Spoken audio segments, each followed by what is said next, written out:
مولانا صاحب، میں آئرلینڈ سے بات کر رہی ہوں، جی اور آپ آپ کا ایک ہم نے کیونکہ ہم آپ کو فالو کرتے ہیں، مجالس وغیرہ جو بھی ہیں ہم آپ کی سنتے ہیں، تو آپ نے ایک مجلس میں یورپین کنٹریز کے بارے میں کہا تھا کہ کیونکہ کافی یوتھ کا رجحان اس طرف کافی بڑھ گیا ہے، تو ہم 4 سال سے آئرلینڈ میں رہ رہے ہیں، تو وہاں پہ کافی مشکلات تھیں، بہت مجبوریاں تھیں، اس وجہ سے ہمیں یہاں پہ موو ہونا پڑا۔ تو اب پاکستان میں ہمارا گھر نہیں رہا، کچھ بھی نہیں رہا، یہ ساری چیزیں کافی مکس اپ ہو گئیں۔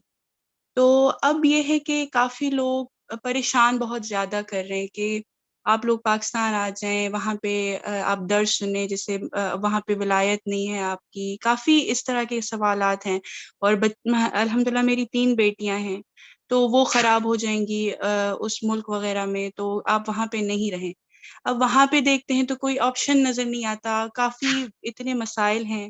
تو اس بارے میں آپ کیا کہیں گے؟ ہمیں کیا کرنا چاہیے؟ کیا ہم نے بہت غلط قدم اٹھایا ہے؟ تو اب جابس کا مسئلہ، کافی ایشوز ایسے ہیں، تو ہم یہی سوچتے ہیں کہ بچیوں کو ایران بھیجیں یا اس طرف حوزے میں بھیجیں، اور یہاں پہ بچیوں کو 5 وقت نماز پڑھاتے ہیں، گھر میں ایک اسلامک ماحول رکھا ہوا ہے، تو بہت محنت کرتے ہیں، کوشش کرتے ہیں کہ اچھے سے اچھا ماحول انہیں دیں اور اسلامی ماحول دیں۔ تو اس وجہ سے آپ تھوڑا سا یہ ہمیں گائیڈ کریں کہ کیسے ان چیزوں کو ہینڈل کریں ہم لوگ۔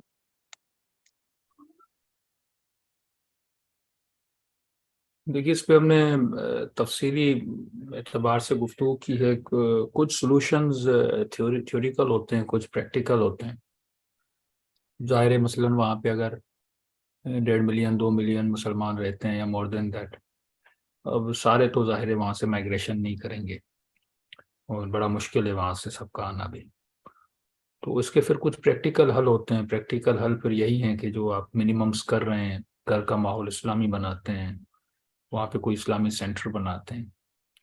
لیکن پھر ہم وہی بات کریں گے نا کہ ہم کتنا بھی بنا دیتے ہیں، اصل چائلڈ ہوڈ میں جو بچے وہاں پہ ہوتے ہیں، تو ہم نے جو دیکھا ہے، ایون ہم تو وہاں کے پیدائشی بچوں کی بات کر رہے تھے، لیکن کئی ایسے کیسز آتے ہیں، کسی نے شادی کی اور وہ تقریباً 6 مہینے میں، خاتون صرف وہاں پہ 6 مہینہ رہی تھی، پھر اس 6 مہینے میں بھی اس کی ذہنیت اتنی ہو گئی کہ وہ شوہر کے ساتھ ناسازگاری ہو گئی۔ یا بعض لوگ 8 سال میں، بعض لوگ 12 سال میں۔ تو وہ وہاں کا جو ماحول ہے، وہ جو سوچ ہے، وہ جو انوائرمنٹ ہے، وہاں پہ بڑا اثر ڈالتا ہے۔ ایک آنکھوں کا حیا ہوتا ہے، تو ظاہر ہے وہاں پہ بریانی فحاشت اتنی زیادہ ہے۔ اب تو دنیا خود ایک گلوبل ولیج بنتی جا رہی ہے کہ ابھی بندہ کہاں بھی ہے تو چلو موبائل کے ذریعے دنیا، کیونکہ 24 گھنٹے انسان موبائل میں ہی اپنا وقت گزار رہا ہے۔ تو انوائرمنٹ تو اپنی جگہ، لیکن جب وہ ماحول ہوتا ہے نا، تو جو ایک انسان کی سرشت میں ایک حیا ہوتا ہے، وہ پھر ختم ہو جاتا ہے۔ یا جو سرشت میں غیرت ہوتی ہے، وہ ختم ہو جاتی ہے۔ یعنی جو ویلیوز ہوتی ہیں نا، وہ اس ماحول میں جو ہے بدل جاتی ہیں۔ میں نے کئی بار دیکھا ہے کہ وہاں بچے حجاب بھی کرتی ہیں، لیکن وہ حیا نہیں ہے ان میں۔ یعنی سر پہ دوپٹہ ہے پر حیا نہیں۔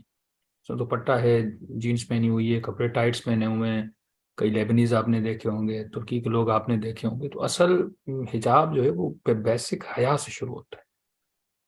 یا ایک آدمی ہے، اس کی بیوی نے حجاب کیا ہوا ہے، خود بھی نمازی ہے، لیکن اس میں اندر اتنی غیرت نہیں ہے نا۔ مولانا فرماتے ہیں اگر مرد کو اپنی بیوی پہ غیرت نہ آئے تو ایمان کی کمی کی نشانی ہے۔ تو یہ ویلیوز جو ہیں اس معاشرے میں رہتے رہتے انسان دیکھتے دیکھتے دیکھتے دیکھتے، اب ظاہر انسان ہے، جس طرح آپ کی باڈی، آپ کا ذائقہ، آپ کی پسند، آپ کی ناپسند جو ہے وہ بائی ٹائم چینج ہوتی رہتی ہے، اسی طرح آپ کے ایموشنز اور احساسات بھی ہیں، وہ چینج ہوتے ہیں۔ احساسات اور ایموشنز کو باقی رکھنا ہوتا ہے۔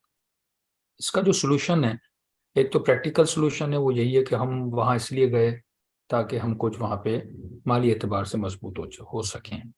تو پھر یہ ایک انسان ٹارگٹ بناتا ہے 5 سال 6 سال 10 سال کا کہ میں اتنی مالی اعتبار سے مضبوط ہو جاؤں، پھر میں کسی اسلامی کنٹری میں موو ہو جاؤں۔ بیٹیوں کے اعتبار سے پھر الگ معاملہ ہے، بیٹوں کے اعتبار سے ایک الگ معاملہ ہے۔ جیسے مثلاً آسٹریلیا میں ہم گئے تو ممنی نے کہا مولانا کیا کرنا ہے، ٹارگٹ بنا لیں آپ نے، مثلاً اتنے سال میں 10 کروڑ 15 کروڑ جمع کرنے ہیں، جس سے آپ کو ایک اسلامی کنٹری میں، پاکستان میں آپ گھر بھی لے لیں، اور پھر اس اماؤنٹ کے ساتھ آپ ایک اچھا سا بزنس بھی رن کر سکیں۔ بیٹیوں کا یہ جی ہوتا ہے کہ مولانا، بیٹے ہم نے یہی سوچا ہے کہ یہاں پہ 10 سال منیمم 10 سال یہاں پہ گزار کے اپنا ایک گھر پاکستان میں بنا لیں، کیونکہ اب گھر نہیں رہا وہاں پہ، تو ایک بچیاں بس اس حد تک ہو جائیں اور گھر بن جائے تو ہم پاکستان اور یا اسلامک کنٹری میں موو ہو جائیں گے، کیونکہ یہاں پہ بچوں کے لیے اچھا نہیں ہے۔ ہم یہی چاہتے ہیں کہ وہ اسلامک کنٹری میں وہ بڑی ہوں، تو بس یہی ایک ریزن ہے۔ وہاں پہ اب کچھ بھی نہیں ہے تو یہ سمجھ میں نہیں آتا، اور میرے ہسبینڈ بھی انہی چیزوں میں کافی پریشان رہتے ہیں۔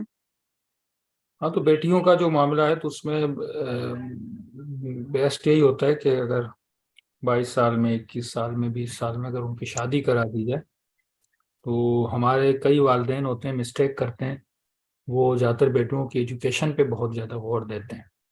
وہاں پہ بھی یہ سلسلہ ہے، بیچلر کر لی، ماسٹر کر لیا، پی ایچ ڈی کر رہی ہیں، تو وہ جو ایج ہوتی ہے نا شادی کی، وہ گزر جاتی ہے۔ میں پوری آپ کو انسان کی سعادت اور خوشنودی میں انشاءاللہ لیکچرز آگے بڑھیں گے، آپ کو چیزیں سمجھ میں آتی جائیں گی کہ خوشی لینے کی بھی ایک ایج ہوتی ہے۔ کیوں اللہ نے 15 ایئرز میں نماز کو واجب کیا، بیٹیوں پہ 9 سال میں نماز کو واجب کیا؟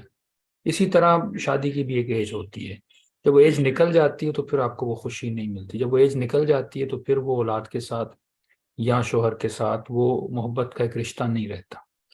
کئی عورتیں ہیں بڑی ایج میں جا کے شادیاں کرتی ہیں، نہیں بنتی ان کے شوہر کے ساتھ، کیونکہ وہ ایموشنز اور وہ چیزیں ان کی ختم ہو جاتی ہیں۔ تو ہر چیز کی ایک ایج ہوتی ہے۔ تو بچیوں کے لیے سنت رسول میں یا سب نے یہ بتایا، آج کل سائیکولوجیکلی بھی یہی پروفڈ ہے کہ اگر صحیح ایج میں، مناسب ایج میں ان کی شادیاں ہو جائیں، نالج اور یہ یونیورسٹی اور یہ ڈگریاں تو ملتی رہتی ہیں، نہ ہی ہم نے اس چیز کی طرف سوچنا ہے۔ اسلامی تھاٹ یہی ہے کہ آپ ان کے لیے ایک اچھا سا شوہر انتخاب کریں، وہ تقوی کے اعتبار سے بہتر ہو، مالی اعتبار سے بھی ہمیں دیکھنا چاہیے کہ وہ ظاہر بچی کو سنبھال بھی سکے، دونوں اعتبار سے۔ بیٹیوں کو یہ سمجھانا ہے کہ آپ نے ایک نسل کو پالنا ہے۔ بچیوں کا کام یہ نہیں ہے کہ وہ مثلا زیادہ تر فوکس رکھیں اپنی جاب کی طرف یا پیسے کمانے کے پیچھے۔ ان کی جو سوچ ہونی چاہیے، ان کا پیسہ وہی آخرت ہے، کیونکہ نفقہ اللہ نے مرد پہ واجب کیا اور عورت کے ہاتھ میں اللہ نے تربیت رکھی ہے۔ یعنی وہ بیسٹ مدر بن سکتی ہے، وہ اپنے شوہر کو بھی تربیت دیں گی، وہ اپنی بچوں کو بھی تربیت دیں گی، تو ان کی جو آخرت ہے، ان کا جو عالم برزخ بنے گا، وہ بچوں کی تربیت سے بنے گا۔ یعنی آپ ان کو یہ احساس دلانا ہے کہ آپ دنیا کی سب سے بڑی مشین جو ہے وہ دنیا میں پیدا کریں گی، اور وہ ایک مشین ہٹلر بھی بن سکتی ہے، وہ ایک مشین خمینی بھی بن سکتی ہے نا۔ تو آپ دنیا، یعنی آپ نے فیصلہ کرنا ہے دنیا کی سعادت اور بدبختی کا۔ اور اگر ایسا، کیونکہ اب آپ کے قدموں میں اللہ نے جنت رکھی ہے نا، تو ماں کا بہت بڑا مقام ہوتا ہے۔ مرد ماں نہیں، عورت ماں ہے، تربیت کا گہوارہ ماں ہے۔ اور آپ کی پوری باڈی کو جو اللہ نے بنایا ہے، اس اعتبار سے اللہ نے اس کی پوری، یعنی انجینئرنگ جو اللہ نے آپ کی ہے نا، ایک عورت کی باڈی کی، وہ تربیت کے اعتبار سے کی ہے۔ مرد کی جو اللہ نے باڈی بنائی ہے، وہ کمانے کے اعتبار سے بنائی ہے۔ مرد کماتا ہے، مرد مختلف شعبوں میں جاتا ہے، مرد عورت کی جو اللہ نے پوری انجینئرنگ کی، یعنی ظاہر ہے نا، میں ایک دیکھیے ایک گاڑی ہم بناتے ہیں بھائی، یہ مثلا جاپان کے لیے بنائی جا رہی ہے، یہ گاڑی پاکستان کے روڈ کے لیے بنائی جا رہی ہے، تو پھر اس کی انجینئرنگ ویسے ہوتی ہے۔ اسی طرح جب اللہ عورت کو بنا رہا تھا تو اس کو تربیت کے لیے بنا رہا تھا کہ اس نے ایک بچے کی تربیت کرنی۔ اب جو عورت شادی نہ کرے، بچے پیدا نہ کرے، وہ عورت ہی نہیں ہے، یعنی وہ اپنی زندگی کے مقصد کو تباہ و برباد کر رہی ہے۔ عورت کمانے کے لیے، پیسہ جمع کرنے کے لیے نہیں بنی۔ ہاں، یہ مرد کو اس اعتبار سے بنایا گیا، اس کی باڈی کو اتنا مضبوط کیا گیا، اعصاب اس کے بڑے مضبوط ہوتے ہیں۔ عورت کو حد سے زیادہ ایموشنل، جذباتی بنایا۔ کیوں؟ کیونکہ اس نے بچے کو پالنا ہے، اس کے اندر صبر بھی اللہ نے بڑا رکھا ہے، جذباتی بھی ہے بہت۔ پھر اس اعتبار سے اللہ نے حق طلاق مرد کو دیا، عورت کو نہیں دیا، کیونکہ بہت زیادہ جذبات میں آ کے، یعنی جلدی میں فیصلے بھی کر لیتی ہے، اور اس کا جذباتی ہونا بھی بنتا تھا، کیونکہ اس نے بچوں کو پالنا ہے، بچوں کی تربیت کرنی ہے۔ پورا ایک فیملی سسٹم اس سے کریٹ ہوتا ہے۔ پھر اگر فیملی اچھی ہو تو پھر معاشرہ، دیکھیں نا، فرد سے، افراد سے معاشرے بنتے ہیں، یہ پوری سوشولوجی ہوتی ہے۔ تو ایک پورا ایک نظام اللہ نے کریٹ کیا ہے، اور اس نظام کے تحت ہم انسانوں کو بنایا ہے۔ اب انسان اپنے وجود کو بدلنے لگا ہے، یعنی آپ یہ دیکھیں نا، یہ سب سے بڑی یعنی بغاوت پروردگار عالم سے کرنے لگا ہے کہ وہ اپنی باڈی سے خوش نہیں ہے۔ وہ اپنے احساسات سے خوش نہیں ہے. جو چیز اللہ نے نیچرل بنائی ہے وہ اس نیچرل چیزوں سے ہٹتا جا رہا ہے. وہ ہمیں لائن پہ لانے کے لیے اسلام اور اہل بیت نے اور اپنی معرفت. تو آج میرے خیال میں بچوں کو یہ سمجھانا بہت ضروری ہے کہ ہیومنز میں اینیملز میں کیا فرق ہے, آپ کس لیے پیدا ہوئے ہیں. تو اگر ان کا فوکس بھی رہے نا, اور ویسٹرن سوسائٹی میں اگر بچہ خود کو بچا لیتا ہے اور اپنے ایمان کی تقویت رکھتا ہے تو اس کا ایمان تو سمجھیں بہت زیادہ مضبوط ہے. لیکن مین چیزوں پہ آپ لوگوں کو فوکس کرنا چاہیے, اسپیشلی جن کی بیٹیاں ہیں, بچیاں ہیں. تو ان کو میرے خیال میں زیادہ فکر مند بھی ہونا چاہیے اور صحیح ٹائم پہ صحیح ڈیسیجنز بھی لینے چاہیے. اگر نیکسٹ کوشچن. بہت شکریہ مولانا صاحب. جی ام فروا.